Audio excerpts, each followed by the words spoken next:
పాపల్లే నవ్వమ్మా తీయగా కొమ్మ ఒళ్ళో పున్నగ పువ్వలే నవ్వమ్మా హరి విల్లుగా నవ్వుతూ ఉంటే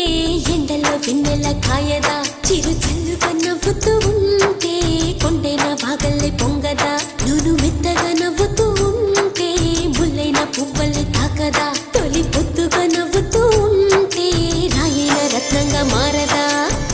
హాయిగా అమ్మ ఒళ్ళో చిన్నారి పాపల్లే నవ్వమ్మా తీయగా కొమ్మ ఒళ్ళో పున్నగ పువ్వలే నవ్వమ్మా